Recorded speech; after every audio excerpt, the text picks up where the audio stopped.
"75 kilometers outside Sao Paulo is Rio Grande da Serra, where Fatima lives with her family. She's expecting her second child, but she's HIV positive, contracted after a blood transfusion. She has to follow a strict drug regime to protect herself and her unborn child. The new drugs she needs are imported into Brazil under patent, part of a trade agreement signed at the World Trade Organization in 2001, which was also supposed to put public health before profit. But the agreement isn't working for poor countries like Brazil, and the cost of the drugs to treat Fatima and many like her is becoming unaffordable.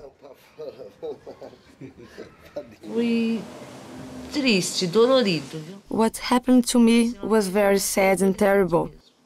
To lose my hopes for the future of my life. It was a tragedy. It is a tragedy.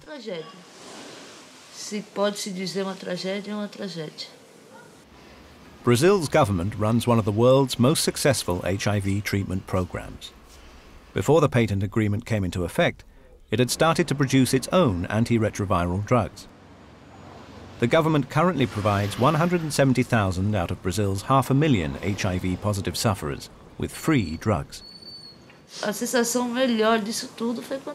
The sensation I felt when my son was born and I knew he didn't have HIV, it was wonderful.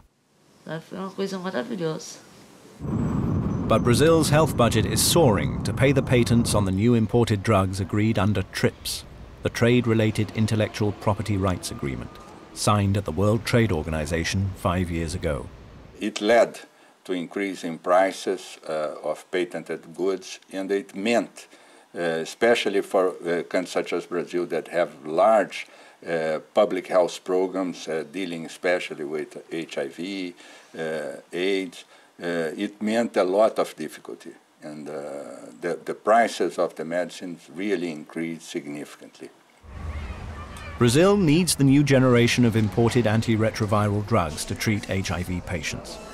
So now it's threatening to manufacture them itself by using its compulsory license.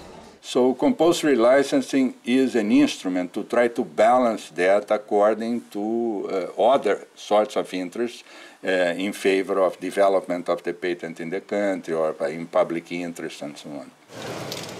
By threatening multinational drug companies with compulsory licensing, Brazil has halved the price of some patented HIV drugs being imported into the country. But unlike Brazil, other poorer developing countries haven't been so able to fight. While the TRIPS agreement isn't part of the upcoming WTO negotiations this July, many activists now want to see a fairer deal. The flexibilities, the public health safeguards that are in TRIPS are not working sufficiently to ensure that poor people have access to the medicines that they need. And it's not going to be something that's going to happen overnight, but we do believe that it's necessary to look at the impact of these intellectual property rules and to work towards their reform.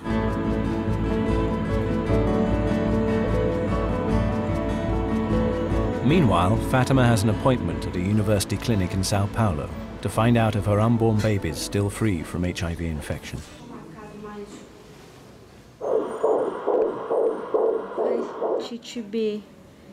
It's good news.